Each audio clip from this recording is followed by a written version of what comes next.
Bonsoir, je suis Erwin Avalon. Donc j'ai la joie ce soir de répondre à une question qui est-ce une question piège? Les réponses arriveront-elles? Le suspense est absolument à son comble. Donc déjà il faut arriver à répéter correctement la question. Alors, j'ai apparemment parlé récemment du grand écart qui existe entre le moi animal et le moi divin, et notre moi supérieur. Et voilà, et en quoi consiste ce grand écart, si j'ai bien compris, n'est-ce pas? Voilà. Alors là, in italiano diciamo che proverò stasera di rispondere a una domanda che riguarda il fatto che ho detto recentemente che c'è veramente una distanza molto importante fra la nostra componente animale e la nostra componente divina. E diciamo, la domanda è, ma che cos'è questa distanza, come è possibile et come cancellarla? Donc la demande concerne la distance, en quoi elle consiste et comment est-il possible de la supprimer. Voilà. Alors, justement, c'est un peu le thème de tout le travail que je propose. Giustamente un po' la tematica di tutti i lavori che propongo. Pour moi, si vous voulez, nos cellules ont 2 maîtres. Per me le nostre cellule hanno 2 maestri. Un maître, c'est l'univers, et l'autre maître, c'est nous.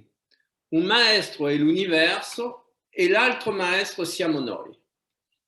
Alors, pour moi, la conscience des cellules, c'est l'inconscient de l'être humain. Per me, la coscienza delle cellule è l'inconscio degli esseri umani.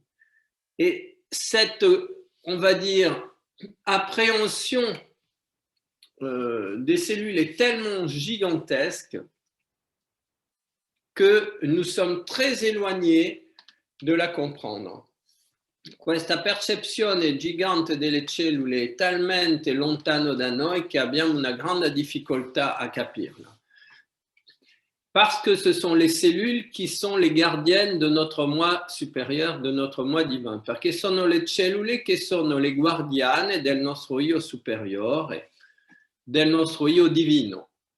E giustamente tutti i conflitti interiori nascono dal fatto che le cellule hanno questi 2 maestri. Et tous les conflits intérieurs viennent du fait que les cellules ont ces 2 maîtres. L'univers a pour objectif l'évolution, la transformation, l'illumination.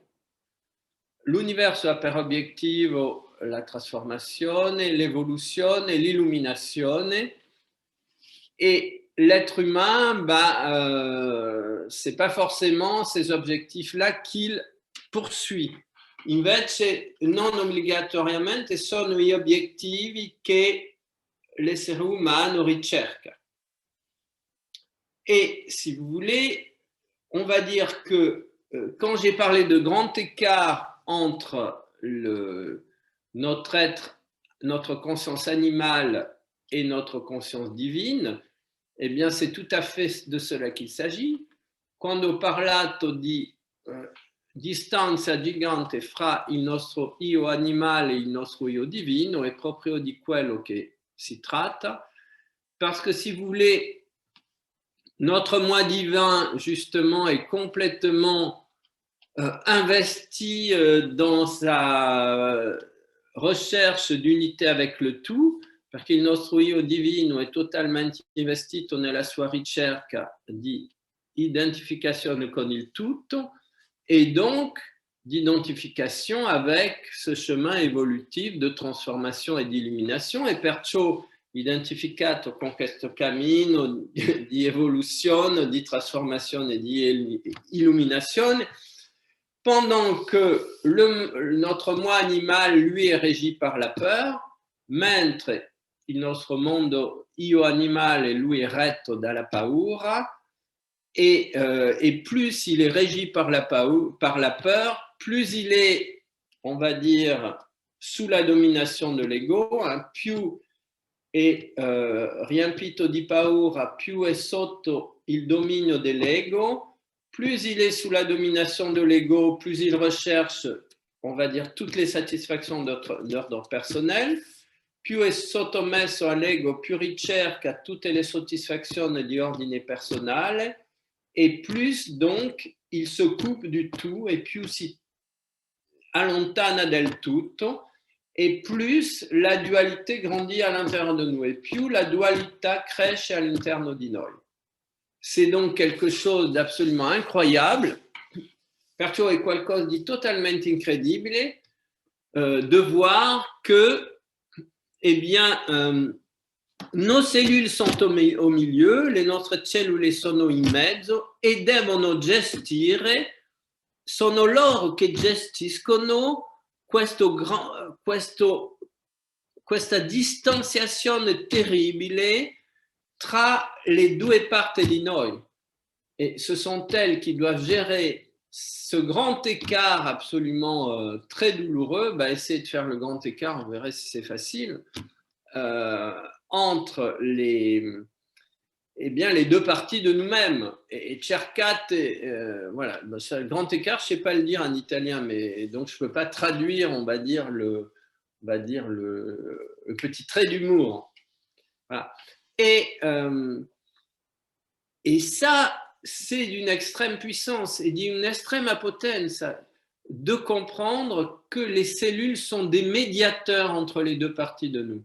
Di capire che le cellule sono dei mediatori tra le due parti di noi. Et alors, comment est-ce qu'elle remédie? Bon, être un médiateur, c'est trouver des remèdes. Hein. Come possono rimediare? Essere un mediatore significa trovare dei rimedi, delle terapie. Et justement, eh bien, paradoxalement, bon, bah, elle nous envoie tout un tas de messages. Prima ci mandano un mare di messaggi, donc on va dire de malaise. Bon, déjà, on a cette petite voix intérieure qu'on appelle la voix de la conscience, dont on se demande toujours d'où elle vient. Prima abbiamo questa voce, piccola voce interiore che chiamiamo la voce della coscienza, di quale ci chiediamo sempre da dove viene. Alors Freud a dit que bah, c'était l'intégration du moi à l'âge de 6 ans et que ce moi incorpore, on va dire, le surmoi familial. Et il a appelé ça la voie de la conscience. Freud, lui, ha dichiarato che dopo il complesso edipico l'individuo incorpora il superio dei genitori e questo superio si trasforma nella voce della coscienza. Donc ça, c'est une explication. Mais donc l'explication que la petite voix de la conscience n'est rien d'autre que l'incorporation du surmoi des parents qui deviennent, on va dire, bah, ce gendarme intérieur à l'enfant puis à l'adulte e diventa perciò questo carabiniere interiore per il bambino e dopo per l'adulto. Moi, je pense, si vous voulez, que la voix de la conscience va au-delà, qu'elle peut être encore beaucoup plus subtile. Io penso che la voce della coscienza può essere un'altra cosa et que justement, ben, notre conscience, c'est au-delà de cette incorporation du surmoi. Penso du surmoi parental, io penso che la nostra coscienza è al di là dell'incorporazione di un sopraio che viene dai genitori et que c'est vraiment la voix de l'univers qui parle à travers nous. E penso che veramente la voce dell'universo che parla attraverso di noi et on va dire dont l'éducation des parents essaie de se faire l'écho, di quale l'educazione dei genitori prova di diventare l'eco. Mais je pense que c'est vraiment, vraiment bien au-delà, ma penso che è molto al di là, parce que normalement, un être humain qui est sain intérieurement sent en lui ce qui est juste et ce qui n'est pas juste. Perché un essere umano sano sente dentro di lui ciò che è giusto e ciò che non è giusto. Alors, ce qui est juste, c'est ce qui vibre en harmonie avec les lois de l'univers. E ciò che è giusto è sempre ciò che vibra in armonia con le leggi dell'universo. Donc, on pourrait dire que dans cette optique-là, il y aurait un surmoi cosmique à l'intérieur de nous. Si potrebbe dire che all'interno di noi ci sarebbe un super io cosmico, donc une voix de la conscience universelle, una voce della coscienza universale, dont nos cellules sont vraiment les récipiendaires, di quale le nostre cellule sono veramente i comunicatori, i trasmittori. Alors évidemment, à partir de là, se pose la question de comment éviter cet écartèlement intérieur des cellules. E perciò bisogna vedere come evitare che questa distorsione interiore potentissima delle cellule, qui justement, dans un premier temps, réagissent par la voix de cette petite voix intérieure et dans un deuxième temps par la maladie. Le cellule in un primo tempo reagiscono tramite questa piccola voce interiore della coscienza e in un secondo tempo tramite la malattia. Si vous voulez, dans cette optique, la maladie devient une distorsion entre le comportement de l'individu et les exigences d'évolution de l'univers, que l'univers a mis en lui. In questo caso, se volete, la malattia diventa la conseguenza della distorsione che esiste tra l'individuo, tra il comportamento dell'individuo e l'esigenza che l'universo ha depositato nella coscienza di ogni essere che ha creato. Et alors, à partir de là, il est évident que la réponse, c'est de diminuer cet abysse qui nous sépare de la conscience de l'univers. E perciò la risposta è chiaramente di progressivamente sminuire l'abisso che ci separa della coscienza dell'universo. Et alors, c'est un peu tout l'objectif de tous les enseignements, on va dire, spirituels, authentiques depuis la nuit des temps. E un po' l'origine di tutti gli insegnamenti che possiamo, diciamo, definire come autentici dai tempi più remoti, c'est vraiment, si vous voulez, de faire en sorte que l'être humain vibre en accord avec le tout et non plus, et donc au lieu de jouer sa partition animale, joue sa partition universelle. Perciò si tratta veramente di arrivare al punto di unificazione dell'essere umano con l'energia cosmica e che invece di toccare la sua partizione di uomo animale comincia di toccare quella dell'uomo universale. Et alors, bien entendu, le premier travail dans cette optique, c'est la descente dans les profondeurs de soi-même. Il primo lavoro in questa ottica è la discesa nelle profondità di noi stessi et oser affronter tous les monstres qu'il y a dans nos propres profondeurs et osare affrontare tutti i mostri che si trovano nelle nostre profondità. Et ce n'est ni bien ni mal, non è né bene né male. Si vous voulez, ce n'est pas un hasard si les lapins se cachent dans des terriers pour se protéger des agresseurs. Non è un caso se i conigli si nascondano nella profondità della terra per nascondersi, per proteggersi dei invasori.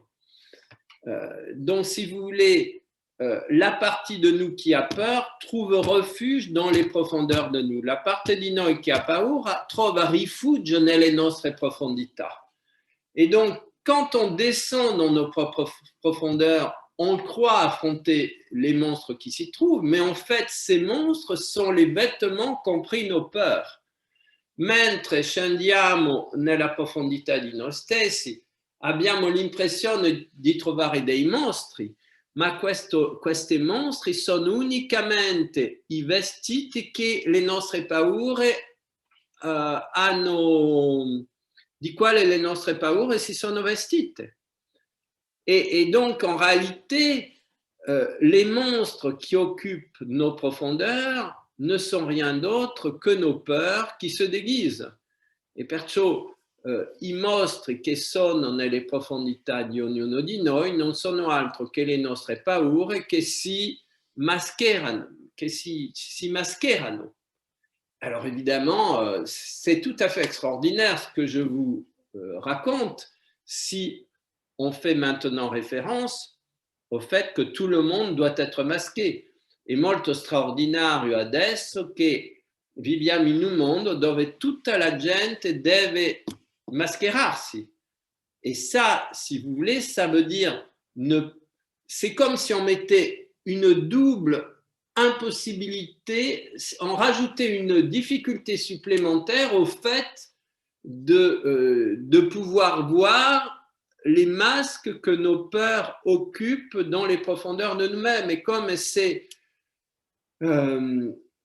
mettevano una maschera supplementare a quella delle paure che abitano il nostro inconscio. Et alors, donc, et en même temps, on peut dire que quand on se rend compte que ce masque n'a aucun sens, eh bien, on commence a faire un travail sur les masques de nos profondeurs. E nello stesso tempo, quando cominciamo a vedere che questa maschera imposta non ha nessun senso, cominciamo a poter più facilmente valutare e diciamo superare le maschere delle nostre paure che sono nella profondità di noi stessi. Si vous voulez, c'est extraordinaire parce que la situation actuelle est comme la projection du refus que les êtres humains ont d'aller affronter les monstres dans leur profondeur. Si può dire che gli avvenimenti attuali sono come il rifletto del rifiuto che gli esseri umani hanno fatto di andare a affrontare i mostri nelle loro profondità. Si vous voulez, les monstres que nous avons refusé d'affronter dans les profondeurs de notre inconscient sont en train de remonter à la surface.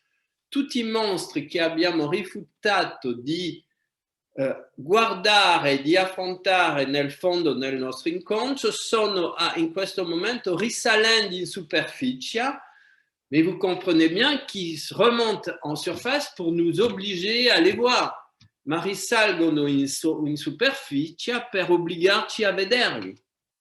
Et si les gens ne veulent même pas les voir quand ils les ont, même pas sous les yeux, mais sur la figure, alors ça devient inquiétant.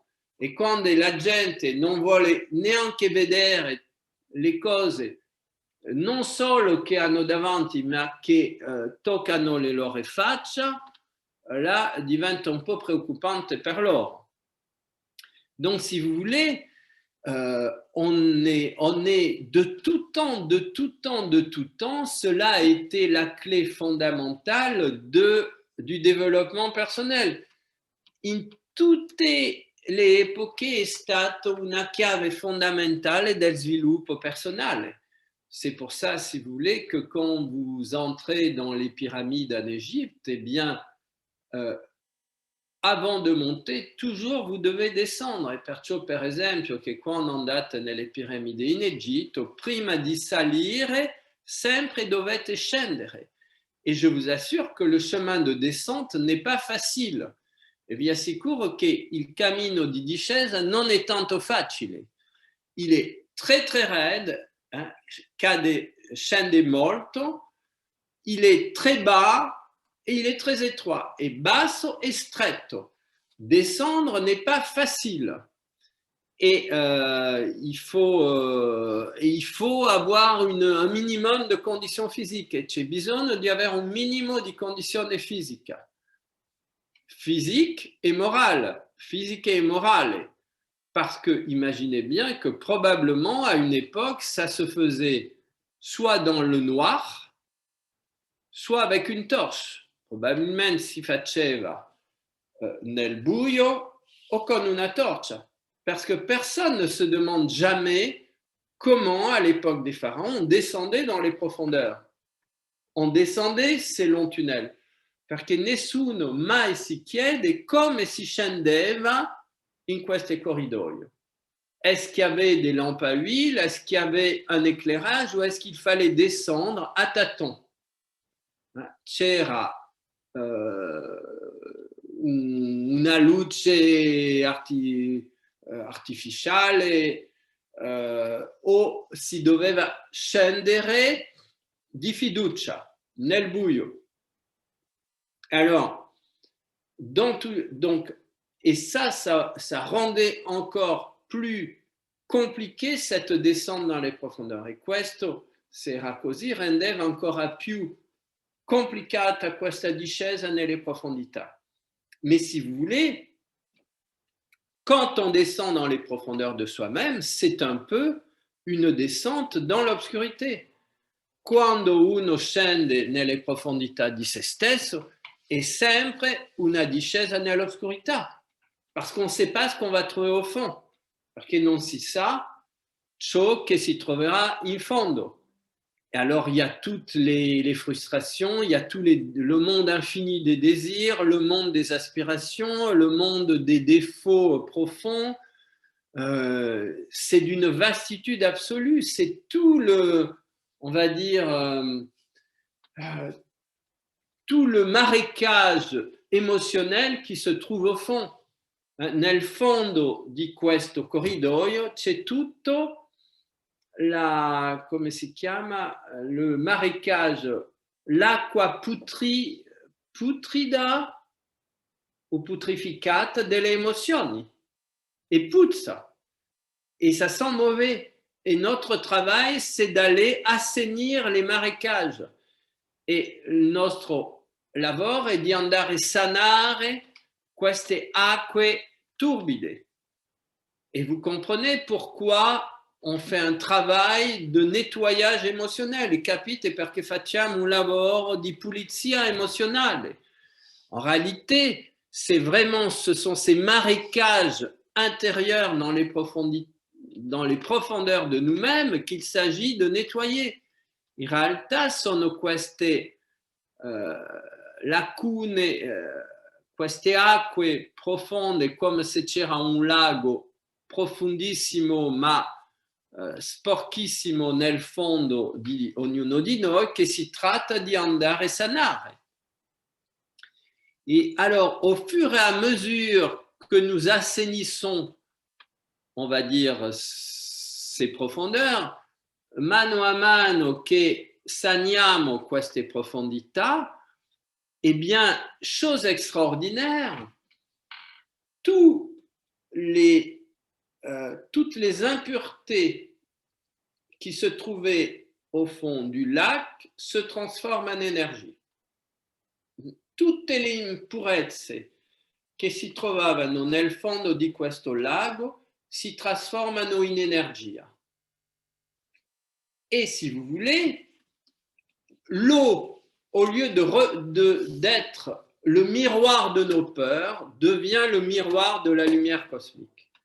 E quest'acqua delle profondità di noi stessi, invece di fare lo specchio alle nostre paure, comincia a fare lo specchio alla luce cosmica più bellissima, più bella. Et ça, ce sont les grandes lois de la transformation alchimique. Sono le grandi leggi della trasformazione alchimica. Et tout ça correspond dans les initiations antiques aux initiations majeures. e nell'iniziazione antique corrisponde all'iniziazione maggiore. Dans les initiations mineures, on rencontre des enseignements. Nell'iniziazione minore si incontrano insegnamenti, des enseignements qui sont donnés par des enseignants, bien sûr, par des maîtres, insegnamenti che sono ricevuti da maestri, et puis à un certain moment, on a, et ça correspond, si vous voulez, à l'information intellettuelle. E questo corrisponde all'informazione intellettuale. Et il y a plein de gens qui restent dans cette information intellettuelle e c'è un mare di gente che rimane in questa informazione intellettuale et qui ne passe pas à la deuxième étape et qui non passe à la seconde étape, donc celle des initiations majeures, quella dell'iniziazione maggiore, qui justement consiste à descendre dans les profondeurs de nous-mêmes, che giustamente consiste à scendere nelle profondità di noi stessi, et qui en réalité consiste à passer de la conscience intellectuelle à la conscience cellulaire, e che in realtà consiste a passare della consapevolezza intellettuale alla coscienza cellulare. Et c'est un saut, c'est déjà un saut quantique de qualité, già un salto quantico di qualità. Et ensuite, et c'est cette phase-là qui correspond à ce grand nettoyage, à ce grand assainissement du grand lac intérieur de notre inconscient. E questa fase qua che corrisponde alla grande sanità del grande lago interno e profondo del nostro inconscio. Et ensuite, une fois cet assainissement opéré, ce nettoyage réussi, una volta questa sanità operata, questa pulizia diciamo riuscita, et bien là on peut passer aux initiations cosmiques. Là si può passare all'iniziazione cosmiche. Et les initiations cosmiques consistent à prendre contact avec la partie de nous qui est une avec le tout et qu'on appelle le moi supérieur. E questa iniziazione cosmiche consistano a prendere contatto con la parte di noi che è una con il tutto e che chiamiamo l'io supérieur. Et vous voyez donc, quand je parlais de grand écart entre notre moi animal, celui qui précède, on va dire, ces trois grandes étapes vers la connaissance et la transformation de soi-même, e vediamo, quando dicevo che c'è una grande distanza fra il nostro io animale e quello che precede un po' tutte queste tappe di trasformazione e notre moi divin ou notre moi d'unification au tout, notre moi supérieur, o con il nostro io divinizzato, unito al tutto che si chiama l'io superiore, c'est plus qu'une distance gigantesque, et più di una distanza gigante, c'est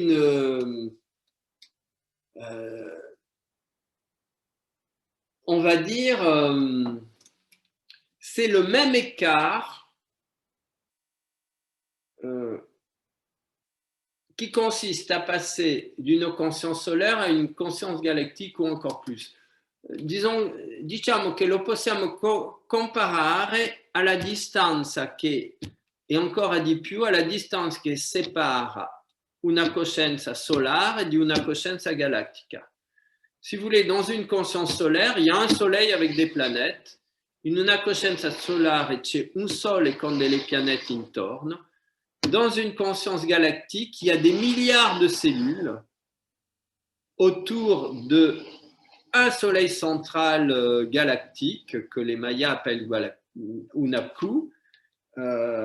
Intorno a una coscienza galattica ci sono miliardi di sole intorno a un sole centrale che la tradizione Maya ha chiamato Unapku.